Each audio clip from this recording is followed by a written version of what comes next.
Hello everyone, ಎಲ್ಲರಿಗೂ ನಮಸ್ತೆ. ನಮ್ಮ ಅಡುಗೆ ನಿಮ್ಮ ರುಚಿಗೆ ಸ್ವಾಗತ. ಇವತ್ತು ನಾನು ನಿಮಗೆ 5 ನಿಮಿಷದಲ್ಲಿ ಮಾಡುವಂತಹ ಸಾಂಬಾರ್ ರೆಸಿಪಿಯನ್ನು ತೋರಿಸ್ತಾ ಇದ್ದೀನಿ. ಇದಕ್ಕೆ ಬೇಳೆ ಬೇಯಿಸುವಂತಹ ಅಗತ್ಯ ಇಲ್ಲ, ತುಂಬಾ ರುಚಿಯಾಗಿ ಬರುತ್ತೆ. ಇದರ ಜೊತೆಗೆ ನಾನು ಸಾಂಬಾರ್ ಡಿಪ್ ಉಂಡೆನ ಮಾಡಿ ತೋರಿಸ್ತಾ ಇದ್ದೀನಿ. ಅಂದರೆ ಸಾಂಬಾರ್ ಡಿಪ್ ಇಡ್ಲಿ ನೀವು ತಿಂದಿರ್ತೀರಲ್ವ, ಅದೇ ರುಚಿಯಲ್ಲಿ ಸಾಂಬಾರ್ ಡಿಪ್ ಉಂಡೆ ತುಂಬಾ ಚೆನ್ನಾಗಿರುತ್ತೆ. ಒಂದು ಸರ್ತಿ ನೀವು ಇದನ್ನು ಟ್ರೈ ಮಾಡಿ. ಕೇವಲ ಇವೆರಡನ್ನು 15 ನಿಮಿಷದಲ್ಲಿ ಮಾಡಿ ಮುಗಿಸ್ಬೋದು. ನೀವು ಹೊರಗಡೆ ಕೆಲಸಕ್ಕೆ ಹೋಗ್ತಾ ಇದ್ದರೆ ಅಥವಾ ಮಕ್ಕಳಿಗೆ ಸ್ಕೂಲಿಗೆ ಬೇಗ ಬಿಡಬೇಕು ಅಂಥ ಟೈಮಲ್ಲಿ ಕೂಡ ಇದನ್ನು ಬೇಗನೆ ಮಾಡ್ಕೋಬೋದು. ಕೇವಲ 1 ಕಪ್ ಉಪ್ಪಿಟ್ಟು ರವೆ ಇದ್ದರೆ ಸಾಕು, ಮನೆ ಮಂದಿಯೆಲ್ಲ ಇದನ್ನು ತಿನ್ಬೋದು. ಅಷ್ಟು ಚೆನ್ನಾಗಿರುತ್ತೆ, ರುಚಿಯಾಗಿರುತ್ತೆ. ಖಂಡಿತ ನೀವು ಇದನ್ನು ಟ್ರೈ ಮಾಡಿ. ಬನ್ನಿ ಹಾಗಾದರೆ ಈ ರೆಸಿಪಿ ಹೇಗೆ ಮಾಡೋದು ಅಂತ ನೋಡೋಣ. ಮೊದಲಿಗೆ ಒಲೆ ಮೇಲೆ ಒಂದು ಬಾಣಲೆಯನ್ನು ಇಡಿ, ಅದಕ್ಕೆ 2 ಸ್ಪೂನ್ನಷ್ಟು ಎಣ್ಣೆ ಹಾಕೊಳ್ಳಿ. ಎಣ್ಣೆ ಚೆನ್ನಾಗಿ ಬಿಸಿ ಆದಮೇಲೆ ಇದಕ್ಕೆ 1/4 ಟೀ ಸ್ಪೂನಷ್ಟು ಸಾಸಿವೆ ಸೇರಿಸ್ಕೊಳ್ತಾ ಇದ್ದೀನಿ. ಸಾಸಿವೆ ಚಟಪಟ ಅಂತ ಆಗಬೇಕು. ಆಗ ಅರ್ಧ ಟೀ ಸ್ಪೂನ್ನಷ್ಟು ಜೀರಿಗೆ ಸೇರಿಸ್ಕೊಳ್ಳಿ. ನಂತರ 1 ಟೀ ಸ್ಪೂನ್ನಷ್ಟು ಉದ್ದಿನಬೇಳೆಯನ್ನು ಕೂಡ ಸೇರಿಸ್ಕೊಳ್ಳಿ. ಉದ್ದಿನಬೇಳೆ ಎಲ್ಲ ಸ್ವಲ್ಪ ಕೆಂಪಗಾದಾಗ ಇದಕ್ಕೆ ನಾನು 1 ಕಪ್ನಷ್ಟು ರವೆ ಹಾಕ್ತಾ ಇದ್ದೀನಿ. ರವೆ ಅಂದರೆ ಇದು ಉಪ್ಪಿಟ್ಟಿನ ರವೆ. ನೀವೀಗ ಸ್ವಲ್ಪ ಲೋ ಫ್ಲೇಮ್ನಲ್ಲಿ ಇಡಬೇಕು ಉರಿಯನ್ನು. ಆನಂತರ ಇದನ್ನು ಮೀಡಿಯಮ್ ಉರಿನಲ್ಲಿ ಇಟ್ಕೊಂಡು ಜಸ್ಟ್ ಒಂದು ನಿಮಿಷ ಇದನ್ನು ಫ್ರೈ ಮಾಡಿದರೆ ಸಾಕು. ಸ್ವಲ್ಪ ಇದು ಬಿಸಿ ಆದರೆ ಸಾಕು, ತುಂಬ ಕಲರ್ ಬರಬೇಕು ಅಂತ ಏನಿಲ್ಲ. ಈಗ ಇದಕ್ಕೆ 1/4 ಕಪ್ನಷ್ಟು ಕೊತ್ತಂಬರಿ ಸೊಪ್ಪನ್ನು ಸಣ್ಣಗೆ ಕಟ್ ಮಾಡಿಕೊಂಡು ಕೂಡ ಹಾಕ್ತಾ ಇದ್ದೀನಿ. ಇದರ ಜೊತೆಗೇ ಇದನ್ನು ಎರಡನ್ನೂ ಒಟ್ಟಿಗೆ ಫ್ರೈ ಮಾಡ್ಕೊಳ್ಳೋಣ.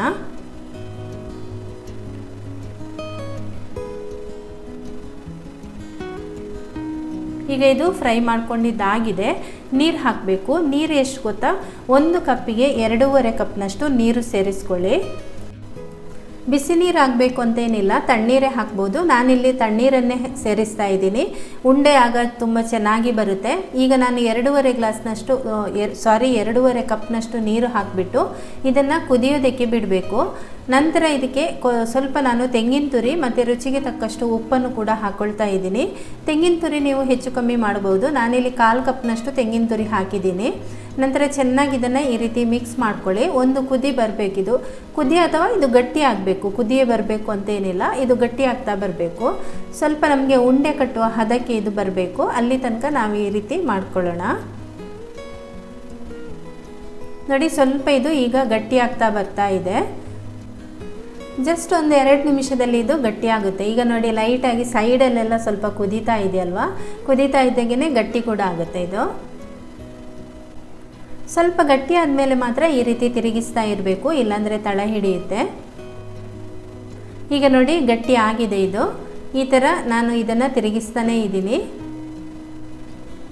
ತೆಂಗಿನ ತುರಿ ನೀವು ಜಾಸ್ತಿ ಹಾಕಿದಷ್ಟು ರುಚಿ ತುಂಬ ಚೆನ್ನಾಗಿ ಬರುತ್ತೆ. ಬೇಕಾದರೆ ಜಾಸ್ತಿ ಕೂಡ ತೆಂಗಿನ ತುರಿ ಹಾಕ್ಕೊಳ್ಳಿ. ಈಗ ಇದು ರೆಡಿಯಾಗಿದೆ. ಸ್ವಲ್ಪ ಹೊತ್ತು ಇದನ್ನು ತಣ್ಣಗಾಗಲಿಕ್ಕೆ ಬಿಡಬೇಕು ನಾವು. ಈಗ ಸಾಂಬಾರು ಮಾಡೋದಕ್ಕೆ ನಾನಿಲ್ಲಿ 1 ಟೇಬಲ್ ಸ್ಪೂನ್ನಷ್ಟು ತೊಗರಿಬೇಳೆಯನ್ನು ಹುರಿತಾ ಇದ್ದೀನಿ. ಡ್ರೈ ಆಗಿ, ಇದಕ್ಕೆ ಎಣ್ಣೆಯನ್ನು ಹಾಕೋದು ಬೇಡ, ಹಾಗೆಯೇ ಡ್ರೈ ಆಗಿಯೇ ಹುರ್ಕೊಳ್ಳಿ. ಸ್ವಲ್ಪ ಇದು ಕಲರ್ ಬಂದರೆ ಸಾಕು. ಇದರ ಹಸಿ ಸ್ಮೆಲ್ಲೆಲ್ಲ ಹೋಗಬೇಕು, ಅಷ್ಟರವರೆಗೆ ಇದನ್ನು ಫ್ರೈ ಮಾಡ್ಕೊಳ್ಳಿ. ಈಗ ಇದು ರೆಡಿಯಾಗಿದೆ. ಇದನ್ನು ಸ್ವಲ್ಪ ನಾವು ತಣ್ಣಗಾಗಲಿಕ್ಕೆ ಬಿಡಬೇಕು. ಕೂಲ್ ಆದಮೇಲೆ ಇದನ್ನು ಏನು ಮಾಡಬೇಕು ಅಂತ ಹೇಳ್ತೀನಿ. ಒಂದು ತಟ್ಟೆಗೆ ಈಗ ಹಾಕ್ಕೊಳ್ತಾ ಇದ್ದೀನಿ. ಆಮೇಲೆ ಇಡ್ಲಿ ಮಾಡುವ ಪಾತ್ರೆಯಲ್ಲಿ ಸ್ವಲ್ಪ ನೀರಿಟ್ಟು ಅದನ್ನು ಕುದಿಯೋದಕ್ಕೆ ಇಡಿ. ನಂತರ ಇಲ್ಲಿ ನೋಡಿ, ರವೆ ಸ್ವಲ್ಪ ತಣ್ಣಗಾಗಿದೆ. ಈಗ ಇದನ್ನು ಒಂದು ಸರ್ತಿ ಕೈಯಲ್ಲಿ ಚೆನ್ನಾಗಿ ನಾವು ಮಿಕ್ಸ್ ಮಾಡ್ಕೊಳ್ಬೇಕು. ಬಿಸಿ ಇದೆ, ಸ್ಪೂನಲ್ಲಿ ಮಿಕ್ಸ್ ಮಾಡ್ಕೊಳ್ತಾ ಇದ್ದೀನಿ. ಕೈಯಲ್ಲಿ ಕೂಡ ಮಾಡ್ಕೊಳ್ಬೋದು, ತಣ್ಣಗಾದ್ಮೇಲೆ ಆದರೆ ಕೈಯಲ್ಲಿ ಕೂಡ ನೀವು ಮಾಡ್ಕೊಳ್ಬೋದು. ಪ್ಲೇಟ್ ಇಲ್ಲಿ ಇಡ್ತಾ ಇದ್ದೀನಿ. ಇದನ್ನು ನಾವು ಉಂಡೆ ಮಾಡಿ ಇಡೋದಕ್ಕೆ. ಇದರಲ್ಲಿ ನಾನು ತೆಂಗಿನ ತುರಿ ಫಸ್ಟು ತುರಿದಿದ್ದೆ, ಆ ಒಂದು ಪ್ಲೇಟು ಗಲೀಜಾಗಿದೆ ಅಂತ ಅಂದ್ಕೋಬೇಡಿ. ಈಗ ಕೈಗೆ ಸ್ವಲ್ಪ ಎಣ್ಣೆ ಹಚ್ಚಿಬಿಟ್ಟು ಒಂದು ಸಣ್ಣ ಸಣ್ಣ ಉಂಡೆಗಳನ್ನು ಮಾಡ್ಕೊಳ್ಳಿ. ತುಂಬ ದೊಡ್ಡ ಸೈಜ್ ಬೇಡ, ಮೀಡಿಯಮ್ ಸೈಜ್ ಉಂಡೆಗಳನ್ನು ಮಾಡ್ಕೊಳ್ಳಿ. ಎಲ್ಲ ಈ ರೀತಿ ಉಂಡೆಗಳು ಮಾಡಿ ರೆಡಿ ಆಗಿದೆ. ಈಗ ಇದನ್ನು ಬೇಯಿಸಬೇಕು ನಾವು ಸ್ಟೀಮರಲ್ಲಿಟ್ಟು. ನೀರು ಕೂಡ ಚೆನ್ನಾಗಿ ಕುದೀತಾ ಇದೆ. ಈಗ ಇದನ್ನು ಬೇಯಿಸೋದಕ್ಕೆ ಇಡ್ತಾ ಇದ್ದೀನಿ. ಇದು ಕೇವಲ 5 ನಿಮಿಷ ಬೇಯಿಸಿದರೆ ಸಾಕು. ಯಾಕೆಂದರೆ ಒಂದು ಸರ್ತಿ ಇದು ಬೆಂದಿದೆ ಅಲ್ವಾ, ಮತ್ತು ರವೆ ಆಗೋದ್ರಿಂದ ಇದು ಬೇಗ ಬೇಯುತ್ತೆ. ಅದರಿಂದಾಗಿ ಕೇವಲ 5 ನಿಮಿಷ ಇಡಿ. ಚೆನ್ನಾಗಿ ನೀರು ಕುದಿದ ಮೇಲೆ ಇಡ್ತೀರಲ್ವ, ಆಮೇಲೆ 5 ನಿಮಿಷ ಇಟ್ಟು ಗ್ಯಾಸ್ ಆಫ್ ಮಾಡಿದರೆ ಆಯಿತು. ಉಪ್ಪಿಟ್ಟಿನ ಥರನೇ ಇದೆ, ಏನಿದು ಏನು ಟೇಸ್ಟ್ ಇರುತ್ತೆ ಅಂತ ಅಂದ್ಕೋಬೇಡಿ, ತುಂಬಾ ರುಚಿಯಾಗಿರುತ್ತೆ. ಉಪ್ಪಿಟ್ಟಿಗಿಂತ ಡಿಫ್ರೆಂಟ್ ಆದ ರುಚಿ ಇರುತ್ತೆ ಇದು. ಈಗ ನಾವು ಸಾಂಬಾರಿಗೆ ರೆಡಿ ಮಾಡ್ಕೊಳ್ಳೋಣ. ಹುರಿದು ಇಟ್ಟಿರುವಂತಹ ತೊಗರಿಬೇಳೆಯನ್ನು ಪುಡಿ ಮಾಡ್ಕೊಳ್ಬೇಕು. ಅದಕ್ಕೋಸ್ಕರ ಮಿಕ್ಸಿ ಜಾರಿಗೆ ಹಾಕ್ತಾ ಇದ್ದೀನಿ. ಈಗ ನೋಡಿ ಪುಡಿ ಮಾಡಿ ಇಟ್ಕೊಂಡಿದ್ದೀನಿ ಇದನ್ನು. ಬನ್ನಿ ಈಗ ಸಾಂಬಾರು ರೆಡಿ ಮಾಡ್ಕೊಳ್ಳೋಣ. ಒಂದು ತಟ್ಟೆಗೆ ಹಾಕಿಬಿಟ್ಟು ಇದಕ್ಕೆ ನಾವು ಸ್ವಲ್ಪ ನೀರು ಹಾಕಬೇಕು. ಒಂದು ಅರ್ಧ ಲೋಟದಷ್ಟು ನೀವು ನೀರು ಸೇರಿಸ್ಕೊಳ್ಳಿ. ನೀರು ಸೇರಿಸ್ಕೊಂಡು ಚೆನ್ನಾಗಿ ಇದನ್ನು ಮಿಕ್ಸ್ ಮಾಡ್ಕೊಳ್ಳಿ. ಆಗ ಇದು ಗಂಟಾಗೋದಿಲ್ಲ. ಇಲ್ಲಾಂದರೆ ನೀವು ಪುಡಿಯನ್ನೇ ಸಾಂಬಾರಿಗೆ ಹಾಕಿದರೆ ಗಂಟಾಗಿಬಿಡುತ್ತೆ. ಇದರಲ್ಲಿ ನೋಡಿ ತೊಗರಿಬೇಳೆ ಬೇಯಿಸುವಂಥ ಅಗತ್ಯವಿಲ್ಲ. ಈ ರೀತಿ ನೀವು ಮಾಡಿಕೊಂಡ್ರೆ ಬೇಗನೆ ತುಂಬ ರುಚಿಯಾದ ತೊಗರಿಬೇಳೆ ಒಂದು ಸಾಂಬಾರು ರೆಡಿ ಆಗುತ್ತೆ.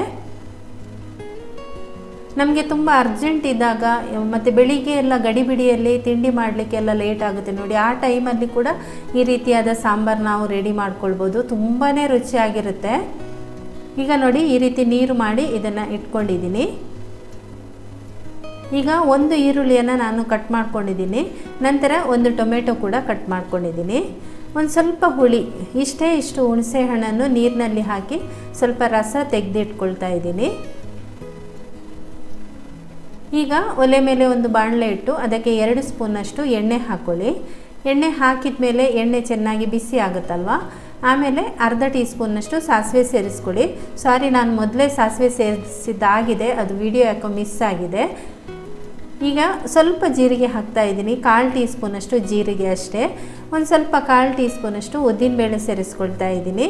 ಸ್ವಲ್ಪ ಕಡಲೆಬೇಳೆ, ಆಮೇಲೆ ಜಜ್ಜಿ ಇಟ್ಟಿರುವಂತಹ ಬೆಳ್ಳುಳ್ಳಿ, ಸುಮಾರು ಒಂದು 6 ಎಸಳು ಸಣ್ಣಗೆ ಕಟ್ ಮಾಡಿಕೊಂಡು ಜಜ್ಜಿಟ್ಟು ಅದನ್ನು ಹಾಕ್ತಾ ಇದ್ದೀನಿ. ನಂತರ ಸ್ವಲ್ಪ ಕರಿಬೇವು, 1 ಹಸಿಮೆಣಸಿನ್ಕಾಯಿಯನ್ನು ಉದ್ದಕ್ಕೆ ಸೀಳಿ ಹಾಕ್ತಾ ಇದ್ದೀನಿ. ಇವಿಷ್ಟು ಸ್ವಲ್ಪ ಫ್ರೈ ಆಗಬೇಕು, ಅಂದರೆ ಬೆಳ್ಳುಳ್ಳಿ ಸ್ವಲ್ಪ ಫ್ರೈ ಆಗಬೇಕು. ಬೇರೆ ಎಲ್ಲ ಸ್ವಲ್ಪ ಬೇಗನೆ ಫ್ರೈ ಆಗುತ್ತಲ್ವ. ಈಗ ಬೆಳ್ಳುಳ್ಳಿ ಫ್ರೈ ಆದಮೇಲೆ ಇದಕ್ಕೆ ಒಂದು ಈರುಳ್ಳಿಯನ್ನು ಕಟ್ ಮಾಡಿಟ್ಟಿದ್ದು ಹಾಕ್ತಾ ಇದ್ದೀನಿ. ಈರುಳ್ಳಿ ಕೂಡ ಹಾಗೆ ಜಸ್ಟ್ ಒಂದು ಅರ್ಧ ನಿಮಿಷ ನೀವು ಇದನ್ನು ಫ್ರೈ ಮಾಡಿದರೆ ಸಾಕು, ತುಂಬ ಏನು ಜಾಸ್ತಿ ಬೇಡ.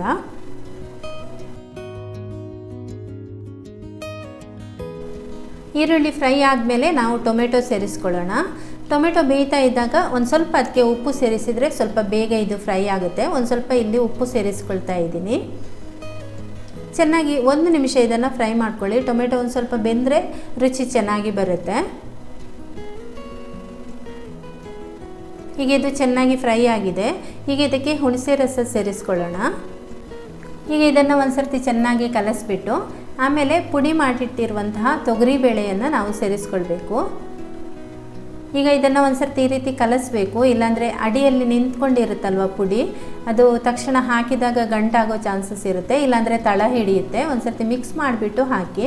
ಆಮೇಲೆ ಇದರ ಜೊತೆಗೆ 2 ಸ್ಪೂನ್ನಷ್ಟು ಸಾಂಬಾರು ಪುಡಿ ಸೇರಿಸ್ತಾ ಇದ್ದೀನಿ. ಸಾಂಬಾರು ಪುಡಿ ಯಾವುದಾದ್ರೂ ಆಗುತ್ತೆ, ಮನೆಯಲ್ಲಿರುವಂಥ ಸಾಂಬಾರು ಪುಡಿ ಅಥವಾ ರೆಡಿಮೇಡ್ ಸಾಂಬಾರು ಪುಡಿ ಇರುತ್ತಲ್ವ, ಅದು ಕೂಡ ಆಗುತ್ತೆ. ಈಗ ಚೆನ್ನಾಗಿ ಒಂದು ಸರ್ತಿ ಇದನ್ನು ಕಲಸಿಬಿಟ್ಟು ಇದಕ್ಕೆ ನೀರು ಹಾಕ್ತಾ ಇದ್ದೀನಿ. ನೀರು ಹಾಕಿ ಒಂದು ಸರ್ತಿ ಈ ರೀತಿ ಕಲಸ್ಕೊಳ್ಳೋಣ. ಪುಡಿ ಗಟ್ಟಿ ಆಗುತ್ತಲ್ವ, ಸ್ವಲ್ಪ ನೀರು ಹಾಕಿದರೆ ಕರೆಕ್ಟ್ ಆಗುತ್ತೆ.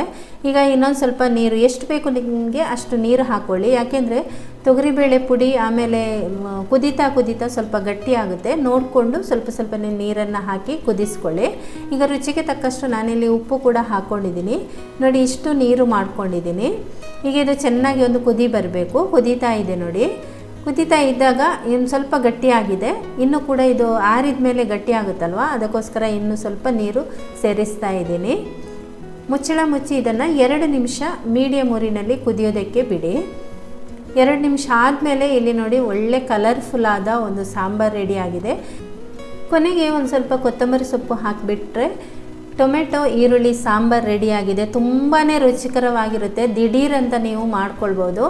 ಬೇಕಾದರೆ ಹಿಂದಿನ ದಿನ ನೀವು ತೊಗರಿಬೇಳೆಯನ್ನು ಪುಡಿ ಮಾಡಿ ಇಟ್ಕೊಂಡ್ಬಿಟ್ರೆ ಬೆಳಿಗ್ಗೆ ಇದನ್ನು ತಕ್ಷಣ ಮಾಡ್ಕೊಳ್ಬೋದು. ಸಾಂಬಾರು ಪುಡಿ ಹಾಕಿರೋದ್ರಿಂದ ಕಲರ್ ನಿಮಗೆ ಕೆಂಪಾಗಿ ಕಾಣ್ತಾ ಇಲ್ಲ, ಸಾಂಬಾರು ಥರ ಕಾಣ್ತಾ ಇದೆ. ಈಗ ಕಡುಬು ಹೇಗಾಗಿದೆ ನೋಡೋಣ. ರವೆಯಿಂದ ಮಾಡಿರುವಂತಹ ಕಡುಬು ತುಂಬಾ ರುಚಿಯಾಗಿರುತ್ತೆ. ಈಗ ಸರ್ವ್ ಮಾಡ್ತಾ ಇದ್ದೀನಿ ನೋಡಿ ಹೇಗಿದೆ. 2 ಕೂಡ ನೀವು ಇದೇ ಥರ ತಿನ್ನಬೇಕು ಆಯಿತಾ.